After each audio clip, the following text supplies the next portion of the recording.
रामकृष्ण हरी.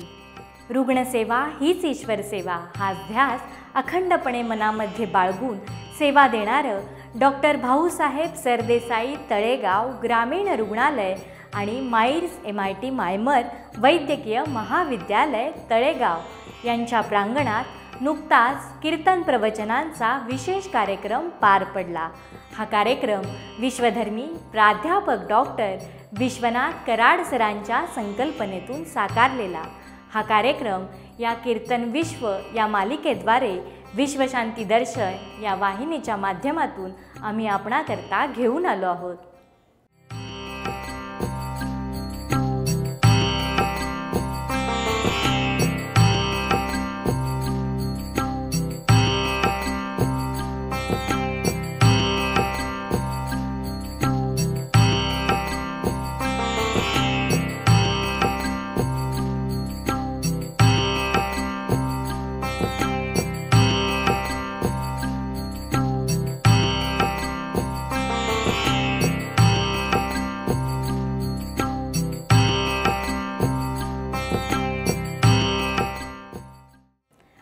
माणूस मोठा नसतो तर वेळ मोठी असते. वेळेनं माझ्यावरती कृपा केली आणि माझ्या संचितांनी मला भरभरून दिलं असं संत तुकाराम महाराज आपल्या अभंगातून सांगतात. 42 वर्षांच्या त्यांच्या आयुष्यात वेळेचं नेमकं महत्त्व काय हे त्यांनी अभंगातून सांगितलं आहे. हरिभक्त परायण डॉक्टर सुदाम महाराज पानेगावकर यांनी सांगितलेले या अभंगावरचे निरूपण पाहूयात आपण आजच्या आपल्या कीर्तन विश्वात. तर जगद्गुरु तुकाराम महाराज जेव्हा देहूमध्ये राहत होते तेव्हा महाराजांना जास्तीत जास्त हा 42 वर्षाचा काळ. 12 वर्ष तर काही माणसाला कळतच नाही. 13व्या वर्षी वडील गेले, मग आई गेल्या, बायको गेली, प्रपंचाचा भार डोक्यावरती पडला. काही कळेल असं झालं. सत्य काय, असत्य काय, जग काय, देव काय, मनामध्ये असं द्वेष सुरू झालं. आणि मग मार्ग सुरू झाला सत्याचा अंतिम शोध घेण्याचा की विश्वाचा अंतिम सत्य काय असेल. त्यासाठी महाराज याच परिसरामध्ये कधी भंडाऱ्या डोंगरावरती थांबायचे, कधी गोरड्या डोंगरावरती थांबायचे, कधी भामचंद थांबायचे. मग या सर्व काळात साधनेमध्ये महाराजांचा वेळ जायचा आणि एका कामामध्ये वेळ गेला की दुसऱ्या कामावरती दुर्लक्ष होतं. म्हणजे प्रपंचाकडे थोडीशी हेळसांड होऊ लागली तर गावातली लोक ती गलटावळी करायची. आणत लोक म्हणायचे काय तुकाराम महाराज झाला तर डोंगरावर काय जाऊन बसतात, प्रपंचाकडे लक्ष नाही, दुष्काळ पडलेला आहे, नेमकं काय करत असतात. आणि मग त्यांना जे उत्तर दिलं त्या उत्तरातून या आजच्या अभंगाची निर्मिती झाली. आणि आजच्या अभंगामध्ये साहेबांनी जे जे काम केलेलं आहे त्या सगळ्या कार्यक्रमाची उत्तरं तुम्हाला सहज सहज मिळतील. तुकाराम महाराजांना खूप बरं वाटलं की मला कोणीतरी विचारलं तरी कमीत कमी मी काय करतो म्हणून. म्हणले बसा. मग त्यावेळेस आपल्याला आता चिंतन करायला अभंग आहे, त्यावेळेला अभंग नव्हते ना, वेदातून शोधून घ्यायचं होतं. त्यावेळेस तुकाराम महाराज म्हणाले, थोडासा ऐकू दे मला किंचित वेळ. महाराज म्हणाले मला वेळ मिळाला, मला वेळ मिळाला. आपल्याकडे वेळ कमी असल्यामुळे मी कीर्तनच बोलतो, बाकीचं काही सांगत नाही. मला वेळ मिळाला, मला वेळ कळाला, वेळेनं माझ्यावरती कृपा केली, माझ्या संचितांनी मला भरभरून दिलं आणि पुण्य फळाला.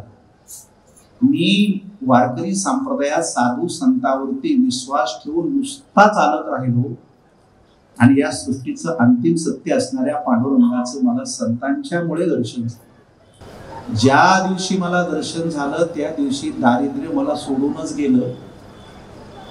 गरिबी ज्याला म्हणतात ती आमच्या वाट्याला कधी राहिली नाही. हे जे मिळालेलं शरीर आहे ते माझं पावन झालं आणि माझ्या आयुष्याचं सार्थक झालं. माझा वेळ सत्कर्मामध्ये कारणे लागला. प्रत्येक माणसं जन्माला येत असतात, आपापल्या कर्मानुसार काम करत असतात आणि एके दिवशी या देहाला सोडून जातात. परंतु सगळ्याच्याच वाट्याला हे सत्य आणि सापडत नाही. त्यामुळे महाराज म्हणाले की मी नशिबाचा खूपच भाग्यवान. जन्माला येणं आणि मरणं हा जो काही व्यापार आहे जन्ममृत्यूचा माझा सफळ झाला आणि मी यामध्ये कृत्यकृत्य झालो, असा या अभंगाचा बडवे साहेब सहज सरळ सोपा अर्थ आहे. आता यावरती चिंतन मांडत असताना मी असं सांगेल आपल्या सगळ्या जणांना की मनुष्य कधी मोठा नसतो, वेळ मोठी असते. वेळ एवढी मोठी असते की ती सृष्टीत कुणालाच मोजत नाही, एकाच मापात मोजित असते. अगदी राम असू देत, कृष्ण असू देत, ईश्वर असू दे, संत असू दे, मुक्त असू दे, सत्ताधीश असू दे, अब्जाधीश असू दे, त्रिलोक्याचा चक्रवर्ती असू दे, वेळेच्या मापात कोणीही कमी जास्त होऊ शकत नाही. एक वेळ असती, आपण आईच्या पोटामध्ये असतो, ती मोजल्या जाते. म्हणा ना 9 महिने सुद्धा तुम्ही हेच बोलत राहता, कितवा महिना आहे, कितवा महिना आहे, कितवा महिना आहे, कितवा महिना आहे. काय होणार आहे ते नाही विचारत, किती वेळ झाला, किती वेळ झाला. आईच्या उदरातून बाहेर आल्यावर लिहून काय ठेवतात, 7:10 झाला. म्हणजे काय लिहिली, वेळच लिहिली. 5व्या दिवशीचा कार्यक्रम करायला काय मोजले, दिवसच मोजले. नाव ठेवायला 12 दिवस काय केले, दिवसच मोजले. शाळेत नाव ठेवायला काय 5 वर्षाचे दिवसच मोजले गेले. बरोबर आहे. मग आपण एक वेळ असते आईच्या पोटात येतो, एक वेळ असते आपण जगामध्ये येतो, एक वेळेस असते की आपण इतके सुंदर दिसतो ना, वेळ आपल्यावर इतकं प्रेम करते की कोणी माणूस आला की आपल्या गालाला हात लावत राहते. सोन्या सोन्या सोन्या पैसे देतात, बिस्किट देतात, कपडे आणतात, पाळण्यात ठेवतात. पाय आपली वेळ असते पा, अंगावर कपडे नसते तरी आपण सगळ्याला गोड लागतो. जेवता जेवता आपण लघवी करतो, संडास करतो, पण कुणाला सुद्धा राग येत नाही. वेळ किती छान असते. मग तीच वेळ आपण शाळेमध्ये जाताना जर गुरुजी चांगले भेटले, घरच्यांनी लक्ष दिलं आणि आपलं नशीब जर चांगलं असेल तर वेळेचा इतका उपयोग होतो की त्या वेळेनं त्या 10 वर्षामध्ये एकट्याच्या नाही, पुढच्या 100 पिढ्याच्या जगण्याला दिशा मिळते. आणि मला असं वाटतं अण्णा साहेब इतक्या गरीब परिस्थितीतून शिकले आणि त्या शिक्षणाच्या वाटेनेच पुढच्या 100 नाही हजारो अनंत पिढ्याची सोय त्या वेळेनं लावली, वेळेनं लावली. यास्तव सावध राहा. वेळ अशी एक गोष्ट आहे, तुम्ही आजचं कीर्तन ऐकलं ना, कधीच नाराज राहायचं नाही, कुणाच्या पुढे हात पसरायचा नाही. वेळ एक सर्कल आहे, एक वेळ एक पिक्चर आहे.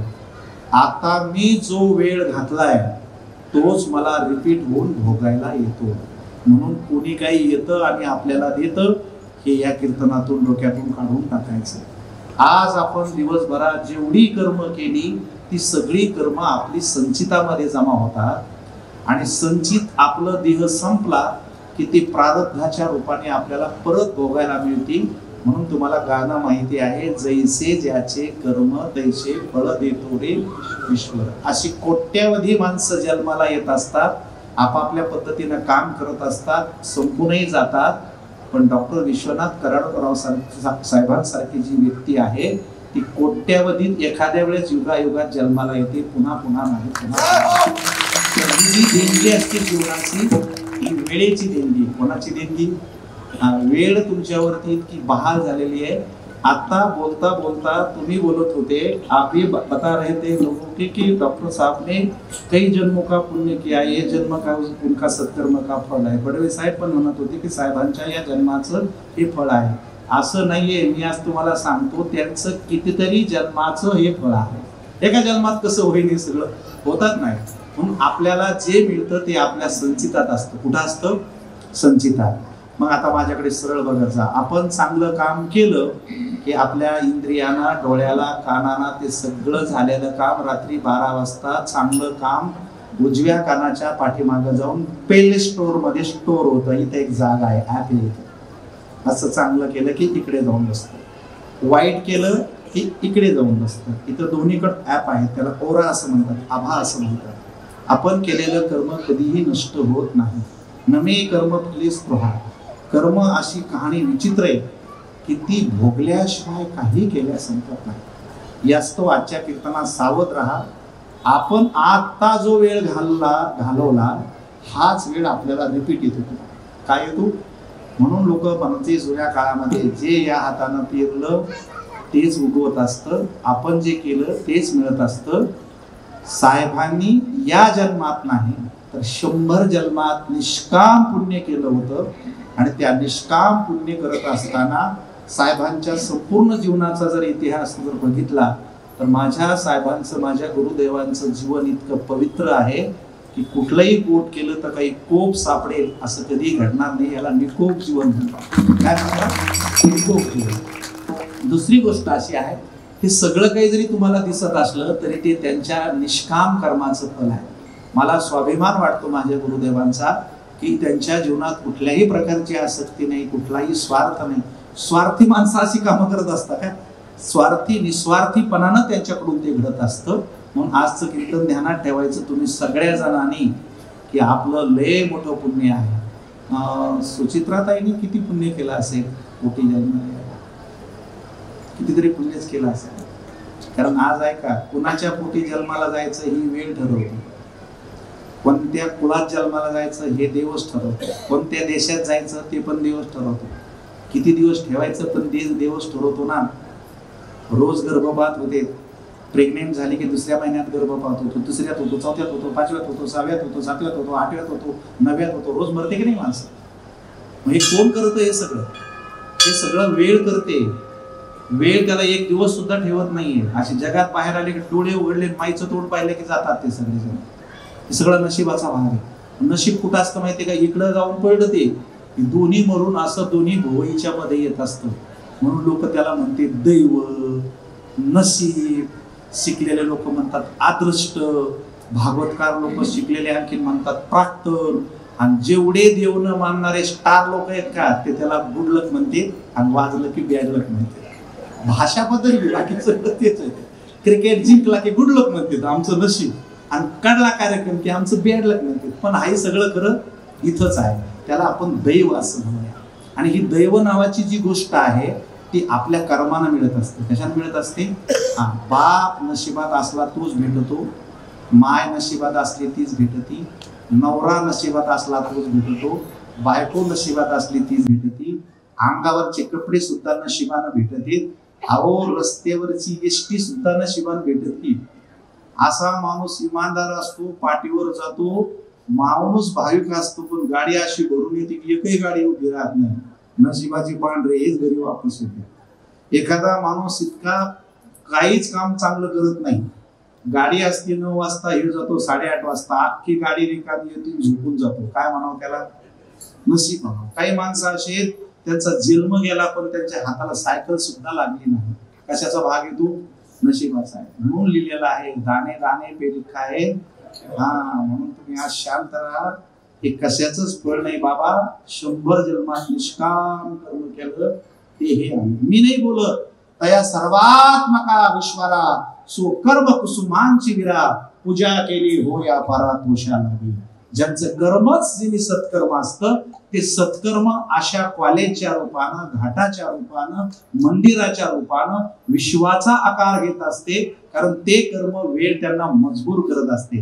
म्हणून माणूस मोठा नसतो, वेळ मोठी असते, वेळ संधी देते. देवाने तुम्हाला पण संधी दिली ना. जन्म झाल्यापासून मरेपर्यंतचा मधला जो वेळ ती तुमच्यासाठी संधीच आहे. आता तुम्ही ती कुठं घालवता त्याच्यावरती डिपेंड आहे.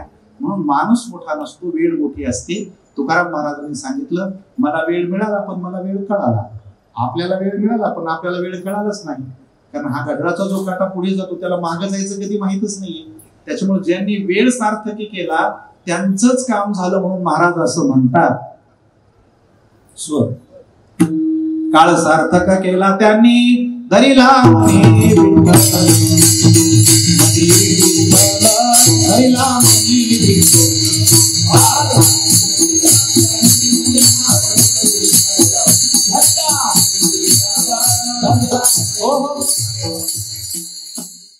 संत तुकाराम महाराजांनी सांगितलेले वेळेचे महत्त्व आपण त्यांच्या अभंगातून पानेगावकर महाराजांकडून पाहिले.